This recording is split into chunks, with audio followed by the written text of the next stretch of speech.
everybody. January 28th, I think I got the date right. Our special guest today, a good friend of all of ours, or most of us over the years, Mr. Brad Marten. And I don't see Brad on the line. Are you with us, Brad, yet? Yep. Holy mo. Yep. No Brad Marten sighting? I'm here. No. Hear me? Yeah, he's there.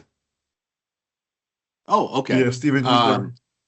You sound kind of puny, Brad. Puny, huh?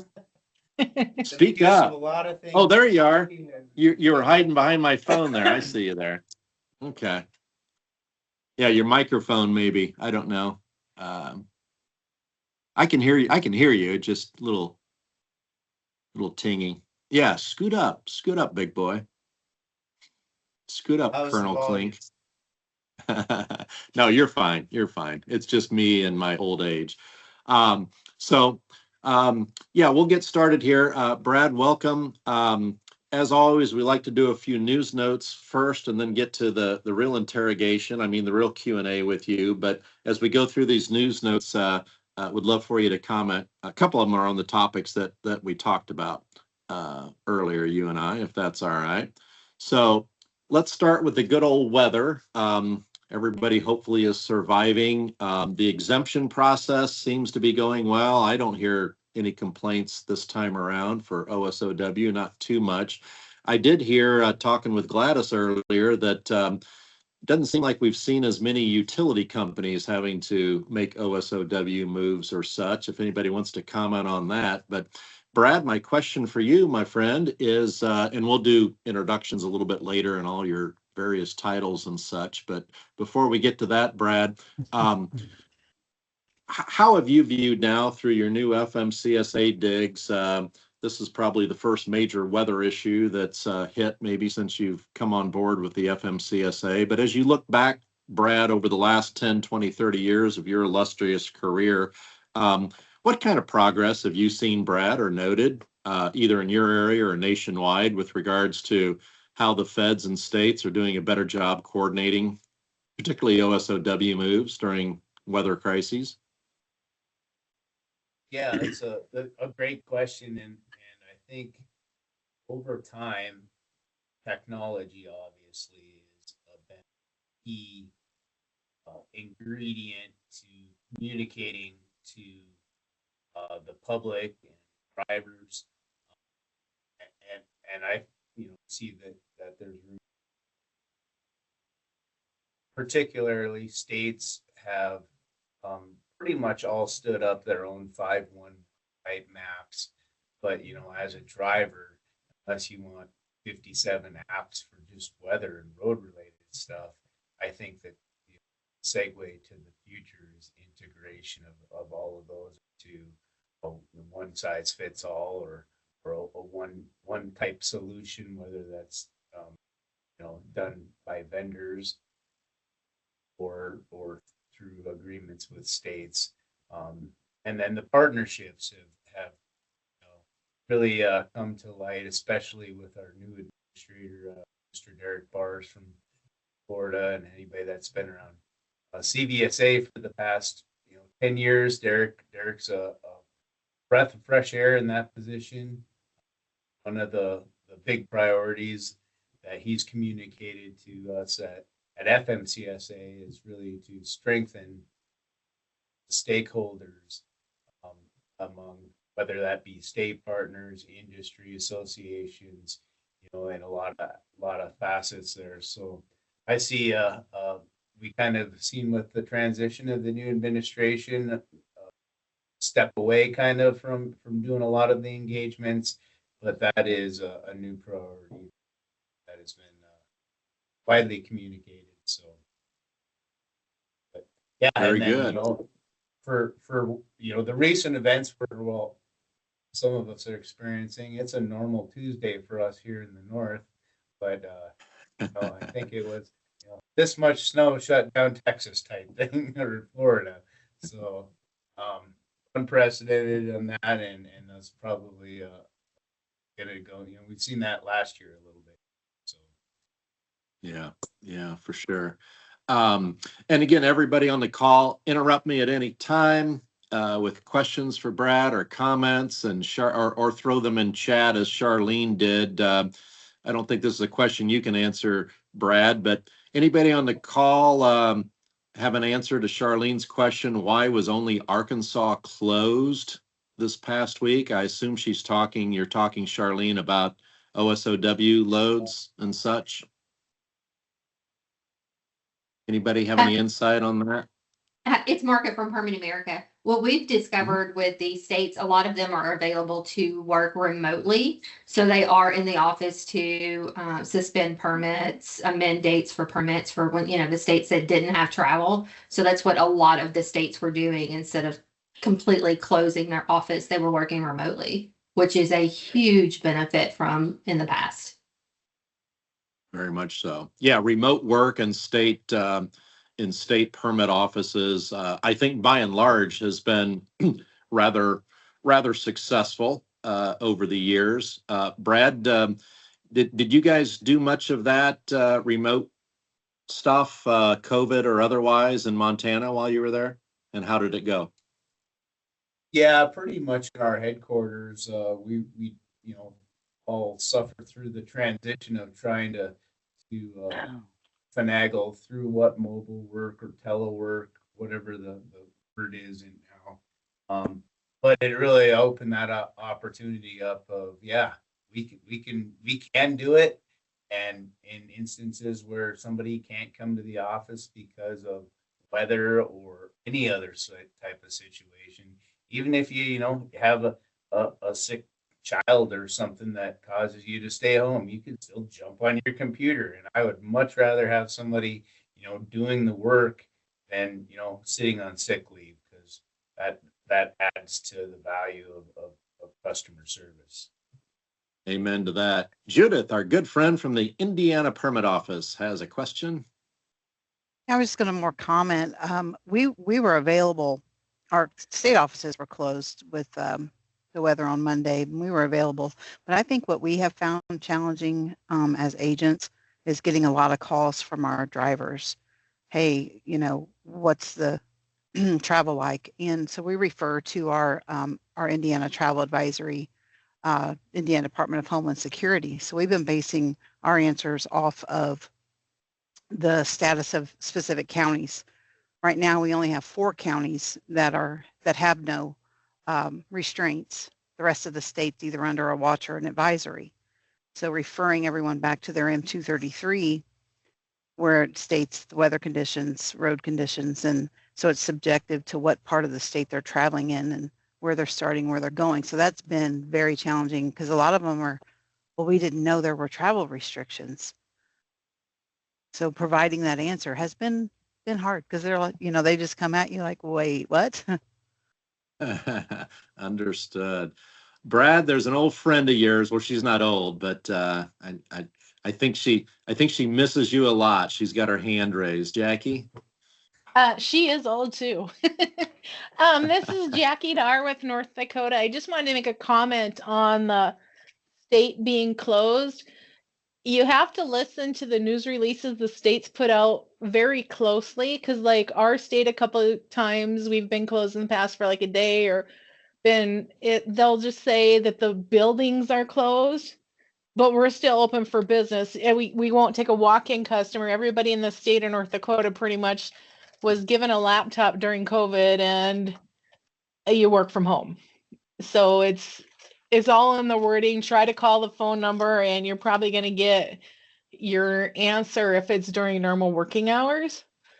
So if you see it's closed, it doesn't necessarily mean it's closed. And I did want to add one other thing when Brad was talking about stuff. CVSA does have an exemption website, and I did put that link in the chat. So if anybody wants to see the exemptions currently going on, I know FMCSA had a big one going on with the storm, and those are all under the CVSA link that I put in the chat, and I'll let you guys go on. All right. Thanks, Jackie. 2 more quick questions, and then we'll get back to Mr. Brad here. Back to Hoosier Land, home of the national champions, Indiana. Jim, Hey, what you got? it's Jim. Yeah, I was just going to add to what Judy had said. One thing in addition is we always are open 24-hour or 7 days a week. On the weekends, because we are part of what we call a coop, which everyone should be familiar with. If we ever had a tornado or something that took us out completely, my entire staff is part of what they call essential employees. So the governor has stepped in and said, your department is an exceptional or what's the word they used? Essential. Essential. Essential. Yeah, I apologize. Yeah. I have a word. I lost the word for a second. But every single weekend, my team volunteers to come and monitor PeopleSoft, work on some projects that didn't get finished over the week. So closing or not closing, we're going to be here, at least some portion of us, to maintain what's going on in Indiana. I mean, we're doing literally 450,000 permits a year with ProMiles, and as you know, so we have to monitor that very closely and make sure that our carriers are getting from point A to point B, irregardless of what the weather looks like out there. And thank you for the plug. Somebody reminded me last week we should start playing a drinking game every time somebody mentions ProMiles. So, well, I thought that was the requirement to be on Thank this you, email. Jim. You're welcome, sir. And Thank Jim, you. and Jim, Yeah. I made a note, Jim, that so at 1 o'clock on Sunday afternoon, if anybody on this call has a permit question, we'll give out your cell phone number. You're open 7 days a week. I got it. Well, we are, yeah, and they'll just I'm call into teasing. our phones aren't Yeah. working, but the we are looking at voicemail, and we are looking at the ProMile system. Oh goodness, bottoms up Yeah. again. Thank you. You're welcome. So Gladys, Gladys, a reminder: we are recording, so I'm happy to hear you got your hand up. Well, I was just going to comment that we have a carrier that is a utility company, and the original plan was to come to Dallas because they were expecting Dallas to get hit the worst. And they decided at the last minute that Arkansas would be hit the worst with power failures and get the worst ice. So that could be some of the reason they just don't have power. Gotcha. Thank you all. Bradley, I don't know if you've kept up with all the comings and goings in the industry side since you left, but man, it's just been like dominoes back and forth here. But the latest one, real quick, everybody, is Oxbow, who's headed up by our good friend Keith Settle. They've certainly had some comings and goings, but I love this. They promoted internally. Andy Hewling, who's been with them forever, was just promoted to COO. So congratulations to him at Oxbow. And I loved our buddy Nick Wixom when he posted this on LinkedIn. He goes, this dude, he's going to take us places. I love that. Well done, Nick. Okay. Raymond Bailey, are you with us real quick?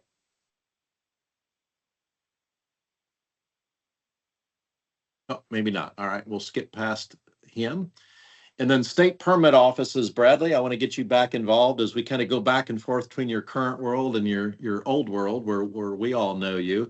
I understood from Gladys and others that the Nebraska Bentley upgrade, let's have a drink to Bentley too, our friendly competitor, huh? All right. The upgrade went well in Nebraska, and I think a lot of that credit goes to Cindy Rung, who we all met at Washto, I think, for the first time a couple of years ago. So congrats to Nebraska and their upgrade. But that kind of reminded me, Brad, as I was chatting with Gladys and others this morning, every time a state rolls out a new system or an upgrade, Brad, and you've certainly been through those wars over the years, I know we as vendors, we give it the college try to encourage the state to really get out in front of it and do advanced training and webinars and such. What were your experiences, Brad, as you went through those various upgrades in Montana? What'd you learn? What do you wish you would have done different? Yeah, great question there too. I've been through 3 of them, well, 4 systems in my career at the state. So I would say each one has learned a lot of lessons.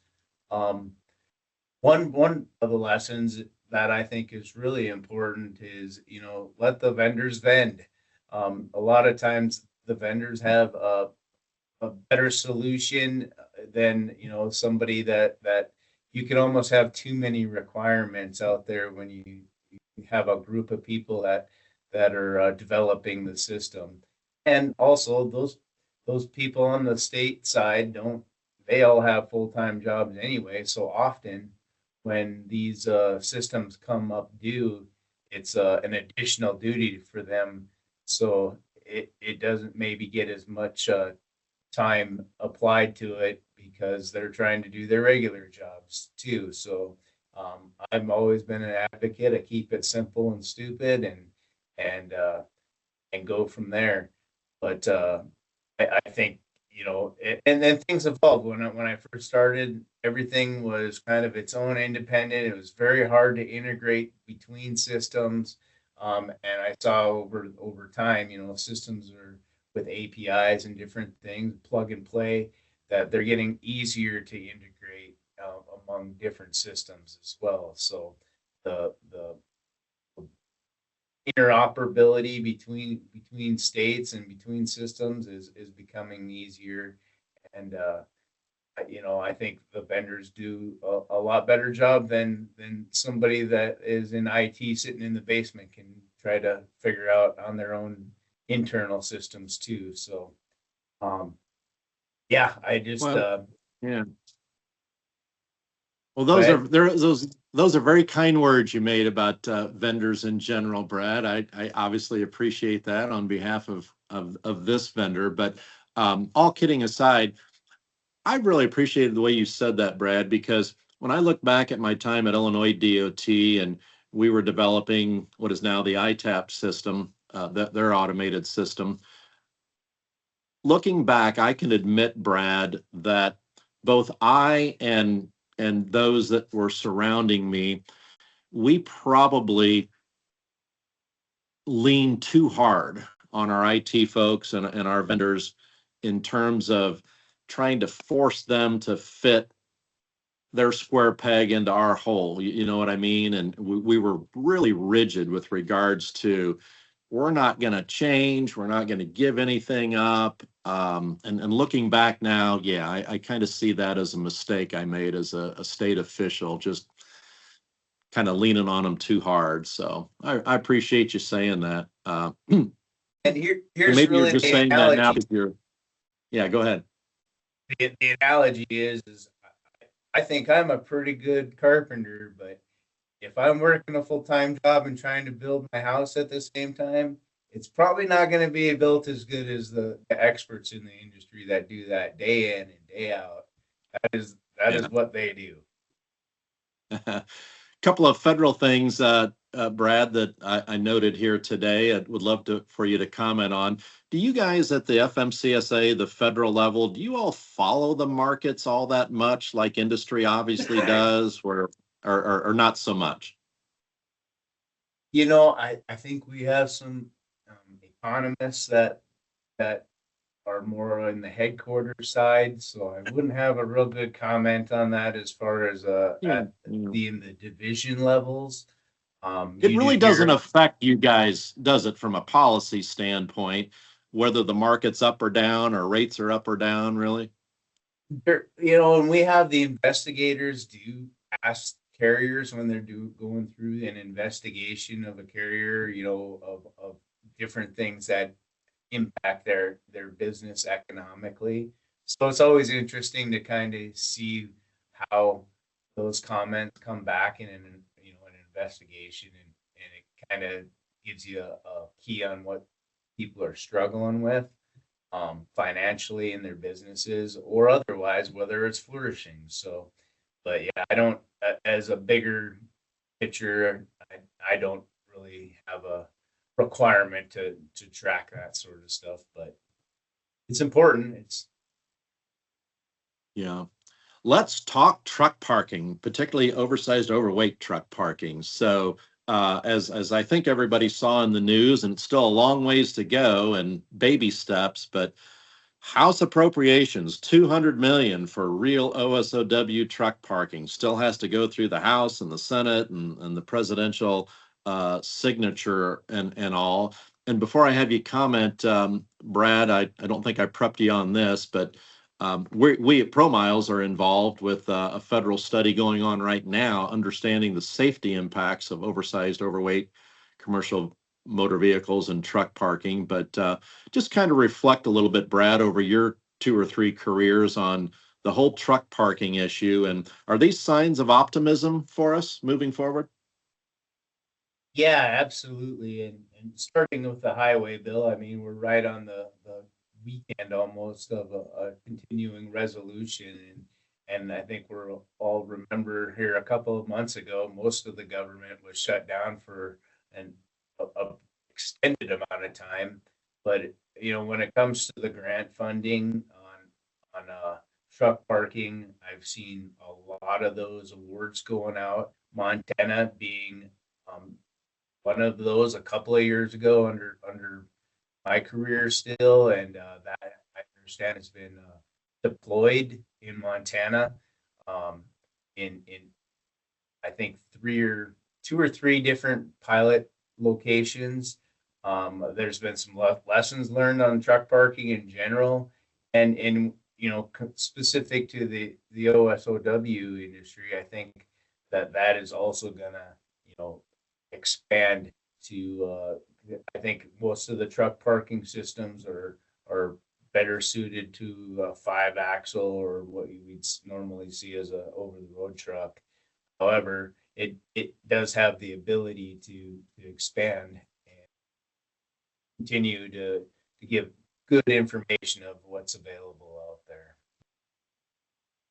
Yes, sir.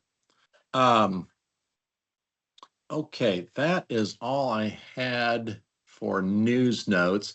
Before we jump into the real interrogation of our good friend Brad, anybody else got anything real quick? Topics we've talked about or otherwise?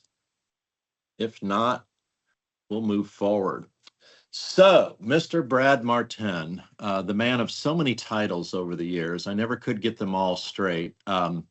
So, in Montana, you were with the Montana DOT, even though you were like a corporal, colonel, this and that, right?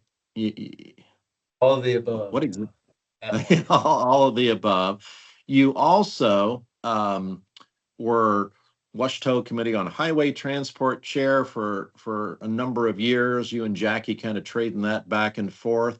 And I forgot, you were also CVSA size and weight chair, right?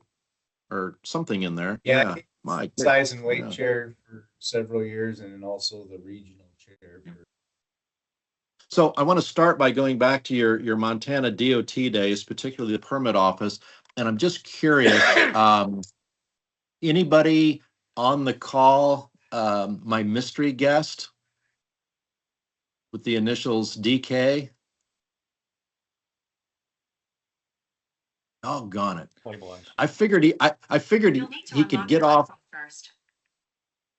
I figured he could get off his tractor today because there's a lot of snow on the golf course, but your old buddy Dan was going to try to join us today, Brad. But speaking of Dan and Casey, brag a little bit, and I'm going to brag on you. Your Montana permit office for so many years has been right at the top in terms of, you know, customer service and those types of things. Just take a minute and brag about your office and your staff, which you've now left, of course. Yeah, I mean, it takes it when you got the right people in the right places, and they're motivated, and you got great teamwork.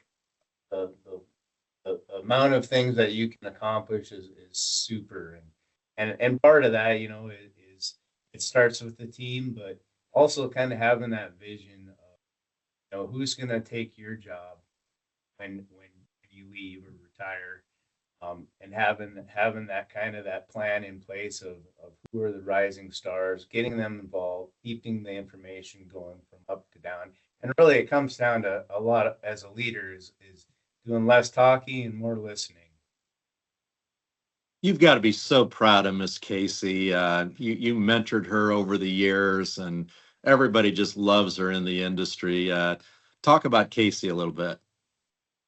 Yeah, so Casey, yeah, a success story all the way around. She started in the permit office issuing permits, and um, you know, everybody kind of lived her world when she became a single mom and loved it and flourished, was going to school after, after going to work all day.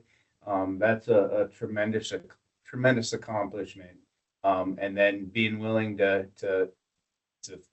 jump into some additional duties and be successful with those, and great attitude, just a great personality. And yeah, she has done very well for herself. And it's all, to her credit. And you just open the doors, and sometimes they go through 10 of them. Yeah. Miss Jackie, you had your hand up earlier. I'm Or were you- good. Sorry. Yes. Oh, you were just stretching. Okay, I got you. So, all right, let's get into the interrogation part, Brad, with your new bigwig title. What exactly are you with FMCSA? What's the official language? So when I retired from the state, my title was division administrator, and at FMCSA, they're same title, division administrator. So switch jerseys, the job is nowhere close to the same. I would say, and I thought, heck, jumping back into the CFRs and being more specific with the regulations at the federal level, I thought it would be, a little easier, but boy, was I wrong. It is a whole different world, even though the titles are the same. And coming in, I retired in October of last year. Had a little bit of a break there. Had a great hunting season, and then jumped in January 2nd of 2025 was my first day I walked into the office here, and I had a great relationship with the previous division administrator. But boy, were my eyes open, and kind of a new administration. I call February 14th, the Valentine's Day Massacre. I was fired for the first time in my life as a probationary employee. Now, explain that. It was nothing on your job performance, right? No. I mean, it was articulated that way. So it was a Friday, Valentine's Day, and my wife and I were getting ready for dinner, and I was like being a good employee, I guess, and looking at emails on my work phone while she was getting ready. And she had just gone through a bunch of firings at her work, and we had joked about it a little bit. And I was like, I started laughing. She's like, "What is so funny?" I'm like, "I think I just got fired." So I texted my boss real quick, and I was like, "Hey, do you know anything about this?" Because it was like, "Don't come into work on Monday, you're fired," and pretty straightforward. And he was like, Yeah. "I have no idea. Give me 20 minutes," and we were at dinner and we're on the phone, and he's like, "Yeah, I have no idea what's going on." So fortunately, I mean, I have some other irons in the fire. I was able to go out and work for myself a little bit, and 30 days later, they were like, "Hey, we kind of want you to come back." So then I came back, but our office is really new. So we only have 4 people in our office, and all of us are new and we had one person that took the early retirement. He was like our most experienced person, and boy, it's been a learning curve since then. But I think we found our jive and moving forward, and things are improving Well, every day. the word I heard was Danny Wells put in a call to Trump and got you rehired. He's Thank on a you. first name basis. Yeah. All right. Divisible load. When I think of the divisible load issue, Brad, I think of the federal definition, which I have up on the screen. Thank you, Jackie Dar, for letting me hijack your slide. I think of SCNRA, who did the letter of clarification with FMCSA. I think of Miss Jackie Dar, who's leading the charge now. Thank you, Jackie. I think of the state of Wyoming, and I'll just leave it at that. And then on a positive side, I think of Texas and Illinois, both of whom I thought have really stepped up to the plate in recent years with some good, more liberal, industry-friendly divisible load interpretations. But my big question for you, Brad, if you're able to answer, is do you see potential for perhaps FMCSA or the feds to get more involved, or more states coming around to what I biasly believe is a pretty clear federal definition of what is a divisible load? Your thoughts in general? Yeah, so divisible load has been pretty much spoken about since the beginning of my career. And I remember my very first SCNRA meeting, and one of your former colleagues gave Federal Highways a pretty good earful on their position with some of the federal definitions. But year on and year out from then, we've kept this at the top of the list, and I think there's been a lot of traction with it, specifically when formerly John Berg with Federal Highways and was able to really, and I think the big first step was that little oar down there, because we saw several different states applying this definition either in part or incorrectly or had their own interpretation. And I think it's been probably slow, but I think the improvement has continued, and props to Jackie. I think she has been in contact with our administrator, and there'll be the topic will continue to roll and improve. And for those on the call who may not know, and I think you all know, but the crux of this issue is this, and I'll point back to SCNRA. We wrote a letter to the FMCSA administrator at that time about 8-10 years ago, and he responded. I think it was Scott Darling, if I remember right, and he responded. And the good news in his response was he 100%, Brad, agreed with industry SCRA's interpretation that all you need to do, or should need to do, to meet the definition of federal definition of non-divisible is meet one of those three criterias with that magic word "or." And we were so excited, Brad, when we got this letter back and we were reading through it, and then all of a sudden, the very last paragraph, he took the out and said something like, "However," and I assume this was the Fed's position at the time. However, each state may continue to interpret the definition as they choose. And thus, here we are today still. So in my opinion, Brad, and I don't expect you to comment on it, especially on the record, but in my humble opinion, and a lot of what Jackie's efforts hopefully are, is to just gently advocate to more and more states to interpret this definition as FMCSA interpreted it to SCNRA 10 years ago, that all you need to do is meet one of those three criteria to be non-divisible. And you don't have to comment if you don't want. Yeah, You don't I think want. you're spot on. All right. Keep Thank the you, ball sir. rolling. Yeah, there you go. Go get them, Jackie. And maybe we'll end on split sleeper berth here. Bryce Baker, are you warming up in the bullpen? Just want to make sure Bryce is with us. He's on. I'm with you. Okay. I'm going to get to you soon. Split sleeper berth. Brad, two pilot programs, as I have on the screen, that I think I understand FMCSA has conducted or may conduct in the future, if you can comment on either one. And I want to say the second one is the one that kind of excited our industry. So maybe we'll focus on that. Adding the 6-4-5-5 split options. Any thoughts or comments, Brad, for us?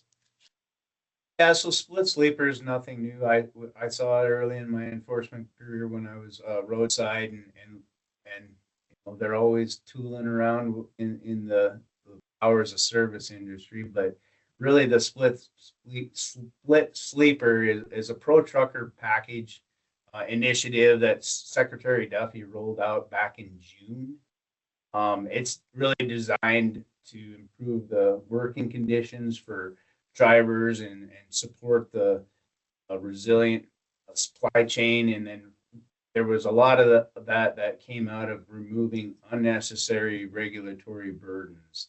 So really, the split sleeper allows more flexibility, like 2 hours of the there's like the two pilot programs. So you got the launching in 2026 here of the flexibility with the 6.4 and the 5.5. And then there's some other flexibility that's coming through that's going to pause the 14-hour clock for up to 3 hours. So yeah, at the end of the day, the output of this is that these pilots are going to give the drivers more control over their schedules, help reduce fatigue, and add and maintain safety. Gotcha. And of the remaining issues that you and I discussed ahead of time, why not? I'll just go to the one here real quick. The good old CDL English proficiency issue. And I was surprised when you granted me permission, Brad, a week or two ago to go there on this one with you. But I'm just going to throw it out there for you.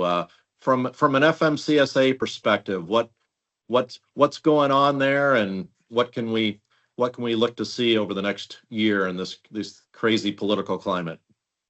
Yeah, that's been a 180 flip from well, twice now in different administrations.